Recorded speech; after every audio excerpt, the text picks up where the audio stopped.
नमस्कार। SPT news में आपका स्वागत है। पेश है 18 दिसंबर सुबह 6:15 राजस्थान की 15 बड़ी खबरों में। राजस्थान में जल जीवन मिशन घोटाले में भ्रष्टाचार निरोधक ब्यूरो की गठित एसआईटी ने बुधवार को 5 आरोपियों को गिरफ्तार किया है। एसीबी ने इन सभी लोगों की आपसी मोबाइल बातचीत को रिकॉर्ड किया था। कोर्ट में चालान पेश करने का पता चलने पर पांचों आरोपी फरार हो गए थे। एसीबी टीम की ओर से गिरफ्तार पांचों आरोपियों से पूछताछ की जा रही है। एसीबी के डीजी गोविंद गुप्ता ने बताया, एसीबी की ओर से गठित एसआईटी टीम ने जल जीवन मिशन घोटाले के संबंध में बुधवार को बड़ी कार्रवाई की है। करोड़ों रुपए के घोटाले के आरोपी महेश कुमार मित्तल, उनके बेटे हिम्मत मित्तल उर्फ गोलू, पीयूष जैन, उमेश कुमार शर्मा और गोपाल कुमावत को अरेस्ट किया गया है। नेशनल हेराल्ड मामले को लेकर राजस्थान कांग्रेस ने बुधवार को केंद्र सरकार और प्रवर्तन निदेशालय के खिलाफ जयपुर में जोरदार प्रदर्शन किया। प्रदेश कांग्रेस कार्यालय से बीजेपी मुख्यालय की ओर कूच के दौरान कांग्रेस कार्यकर्ताओं और पुलिस के बीच जमकर तनाव देखने को मिला। हालात इतने बिगड़े कि बैरिकेड पर धक्का मुक्की हुई, जिससे कांग्रेस विधायक मनीष यादव गिर पड़े। वहीं महिला नेता कोमल जैन बेहोश हो गई। दोपहर करीब 2:30 बजे कांग्रेस प्रदेशाध्यक्ष गोविंद सिंह डोटासरा, नेता प्रतिपक्ष टीकाराम जूली, विधायक मनीष यादव, अमीन कागजी, रफीक खान सहित बड़ी संख्या में कांग्रेस नेता और कार्यकर्ता पीसीसी कार्यालय से बीजेपी मुख्यालय की ओर मार्च करने लगे। कांग्रेस कार्यकर्ताओं को रोकने के लिए पुलिस ने बीजेपी कार्यालय से पहले बैरिकेडिंग की और कांग्रेस कार्यालय व आसपास के इलाकों में भारी पुलिस बल तैनात किया गया। राजस्थान हाईकोर्ट ने एक महत्वपूर्ण फैसले में लाइब्रेरियन की सरकारी भर्ती प्रक्रिया पर पूरी तरह रोक लगा दी है। मामला पूर्व सैनिक के लिए तय 12.5% आरक्षण का सही पालन न होने का है। कोर्ट ने राज्य सरकार और राजस्थान कर्मचारी चयन बोर्ड से इसकी सफाई मांगी है। जज अशोक कुमार जैन की एकल पीठ ने आदेश दिया कि इन आरक्षित पदों पर केवल पूर्व सैनिक को ही नियुक्ति हो, किसी अन्य वर्ग से नहीं। यह फैसला न सिर्फ पूर्व सैनिकों के अधिकारों की मजबूत रक्षा करता है, बल्कि भर्ती प्रक्रिया में पारदर्शिता पर सवाल खड़े करता है। राजस्थान कर्मचारी चयन बोर्ड ने दिसंबर 2024 में लाइब्रेरियन के 527 पदों के लिए भर्ती का विज्ञापन जारी किया था। जयपुर साइड पुलिस ने रेलवे भर्ती बोर्ड की ग्रुप डी परीक्षा में सेंध लगाने वाले एक शातिर अंतर्राज्यीय गिरोह का भंडाफोड़ किया है। पुलिस ने परीक्षा में बैठने वाले डमी अभ्यर्थी ऋषभ रंजन और उसके मुख्य सहयोगी कुमार गौतम उर्फ गोटी को गिरफ्तार किया है। उनके पास से परीक्षा के सौदे की अग्रिम राशि 31,250 रुपए बरामद की गई है। गिरफ्तार सहयोगी गौतम कुमार उर्फ गोटी से हुई पूछताछ में चौंकाने वाले खुलासे हुए हैं। वह एक परीक्षा के लिए कुल 1,55,000 रुपए लेता था। इसमें 30,000 रुपए एडवांस और काम होने के बाद 1,25,00,000 रुपए शामिल थे। राजस्थान में अंत्योदय की भावना को जमीन पर उतारते हुए राज्य सरकार ने बीते 2 वर्षों में खाद्य सुरक्षा योजना के दायरे को अभूतपूर्व रूप से बढ़ाया है। इस अवधि में 70 लाख से अधिक नए पात्र व्यक्तियों को योजना में शामिल किया गया, जबकि गरीब और जरूरतमंद परिवारों को सस्ती दरों पर खाद्यान्न की निरंतर उपलब्धता सुनिश्चित हुई है। सरकार का लक्ष्य है कि कोई भी पात्र व्यक्ति सामाजिक सुरक्षा से वंचित न रह सके। इसी सोच के तहत श्री अन्नपूर्णा रसोई योजना के माध्यम से मात्र 8 रुपए में 15 करोड़ से अधिक पौष्टिक भोजन की थालियां परोसी जा चुकी है, जिससे श्रमिकों, छात्रों और निर्धन वर्ग को सीधा लाभ मिला है। जोधपुर एयरपोर्ट से मुंबई की ओर जाने वाली एक फ्लाइट के उड़ान भरने से पहले एक वाकया सामने आया है। यहाँ फ्लाइट में सवार एक बच्चे की तबीयत बिगड़ गई। इस पर पायलट ने फ्लाइट को उड़ान भरने से रोका और उसे बच्चे को फ्लाइट से उतारकर हॉस्पिटल ले जाया गया। जानकारी के मुताबिक जोधपुर से मुंबई जाने वाली फ्लाइट आज शाम जोधपुर से मुंबई के लिए रवाना होने वाली थी। ये फ्लाइट आज शाम 3:30 पर रवाना होनी थी।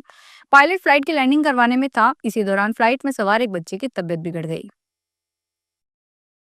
राजस्थान के सीएम भजन लाल शर्मा बुधवार दोपहर 2 बजे आहोर पहुंचे, जहां उन्होंने कई विकास कार्यों का शिलान्यास और लोकार्पण किया। इस दौरान जिसमें सड़क, कॉलेज, गर्ल्स हॉस्टल का निर्माण शामिल है। वहीं सीएम के दौरे के दौरान कांग्रेस कार्यकर्ताओं ने सीएम और प्रशासन के खिलाफ नारेबाजी की। इसके बाद उन्हें हिरासत में ले लिया गया। सीएम ने कांग्रेस पर निशाना साधते हुए कहा, आप विरोध करते हैं, विरोध करना आपका काम है, मगर मैं हर रोज बोल रहा हूं कि आपके पास आंकड़े हैं तो बताइए कि आपने कितना काम किया है और मैंने कितना काम किया है। अगर आपकी दृष्टि में नहीं आ रहा है तो अब राजस्थान के स्कूलों में बच्चों के लिए आंखों के कैंप लगाए जा रहे हैं। अगर जरूरत होगी तो चश्मा भी मिलेगा। इसलिए मैं कांग्रेस के लोगों से कहना चाहता हूं कि अगर आपको नहीं दिखाई दे रहा तो उन शिविरों में कांग्रेस के लोग जाएं, आंखों की जांच करवाएं। जरूरत हो तो उनको भी चश्मा उपलब्ध करवा दें। उत्तराखंड के चमोली में 15,000 फीट की ऊंचाई में स्थित हेमकुंड साहिब का सरोवर पूरी तरह से जम गया है। इलाके में तापमान -20 डिग्री पहुंच गया है। इस वर्ष नवंबर में हुई पहली बर्फबारी के बाद से दोबारा बर्फ नहीं गिरी है। हेमकुंड साहिब मैनेजमेंट ट्रस्ट के वरिष्ठ प्रबंधक सरदार सेवा सिंह ने बताया कि हेमकुंड साहिब का तापमान -20 डिग्री पहुंच गया है। इस साल हेमकुंड साहिब के कपाट शीतकाल के लिए 10 अक्टूबर को दोपहर 1 बजे के बाद बंद कर दिए गए थे। अब 25 मई 2026 को कपाट खोले जाएंगे। ट्रेन से सफर करने वाले यात्रियों के लिए रेलवे ने बड़ी राहत का ऐलान किया है। अब यात्रियों को अपनी वेटिंग टिकट कंफर्म होने की जानकारी यात्रा से 10 घंटे पहले मिल जाएगी। रेलवे बोर्ड ने पहली बार रिजर्वेशन चार्ट तैयार करने के समय में बदलाव किया है।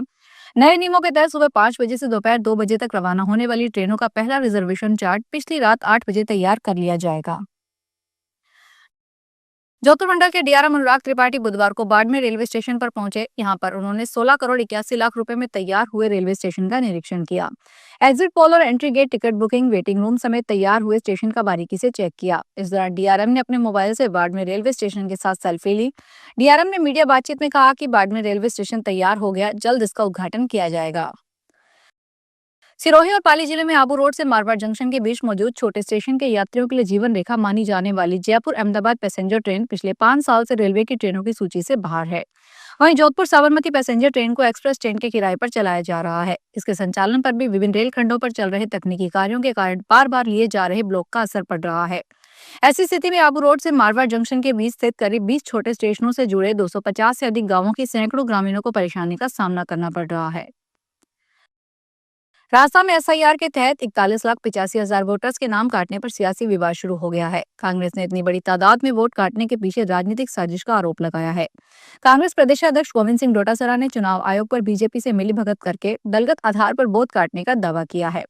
वहीं नेता प्रतिपक्ष टीकाराम जूली ने शिफ्टेड एब्सेंट कैटेगरी में नाम काटने पर सवाल उठाए हैं। जूली ने कहा, अब कोई शिफ्ट हुआ तो दूसरी जगह गया है, वहां तो उसका वोट जुड़ना चाहिए।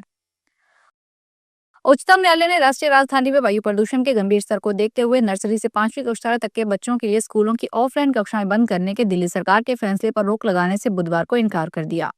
मुख्य न्यायाधीश सूर्यकांत, न्यायमूर्ति जयमाल्या बागची और न्यायमूर्ति विपुल पांचोली की पीठ ने कहा कि वे इस मामले में हस्तक्षेप करने के इच्छुक नहीं है, क्योंकि कक्षाओं का निलंबन केवल एक अस्थायी उपाय है और वैसे भी अगले सप्ताह से स्कूलों में शीतकालीन अवकाश शुरू होने वाले हैं। हालांकि न्यायालय ने इस मुद्दे को वायु गुणवत्ता प्रबंधन आयोग के विचार के लिए खुला रखा है। कांग्रेस नेता राहुल गांधी ने जर्मनी में बीएमडब्ल्यू के प्लांट का दौरा किया। कांग्रेस सांसद ने बीएमडब्ल्यू के लेटेस्ट मॉडल एम सीरीज और इलेक्ट्रिक बाइक्स की भी टेस्ट की। इसके साथ ही विपक्ष के नेता ने रोल्स रॉयल्स की कारें भी टेस्टिंग की। कांग्रेस सांसद राहुल गांधी ने बीएमडब्ल्यू के साथ पार्टनरशिप में बनने वाली टीवीएस बाइक की भी टेस्टिंग की और भारतीय इंजीनियरिंग पर गर्व की बात कही। अजमेर में सूफी संत हजरत ख्वाजा मोइनुद्दीन हसन चिश्ती उर्फ गरीब नवाज के 814वें सालाना उर्स की अनौपचारिक शुरुआत बुधवार को दरगाह के बुलंद दरवाजे पर पारंपरिक झंडा रस्म के बाद हो गई। असर की नमाज के बाद लंगर खाने में शुरू हुए झंडे के जुलूस में अकीदतमंद उमड़ पड़े। यह रस्म अदा करने के साथ ही उर्स शुरू हो गया, जो रजब महीने के चांद दिखने पर औपचारिक रूप से प्रारंभ होगा। परंपरा के अनुसार झंडा चढ़ाने की यह रस्म भीलवाड़ा के गोरी परिवार द्वारा अदा की गई। असर की नमाज अदा होने के बाद गरीब नवाज गेस्ट हाउस से झंडे का जुलूस रवाना हुआ। तो ये थी राजस्थान की 15 बड़ी खबरें। अगर आपको हमारा बुलेटिन पसंद आया हो तो वीडियो को लाइक करें, अपने दोस्तों से शेयर करें और चैनल को सब्सक्राइब करना ना भूलें। फिर मिलेंगे नई खबरों के साथ। धन्यवाद।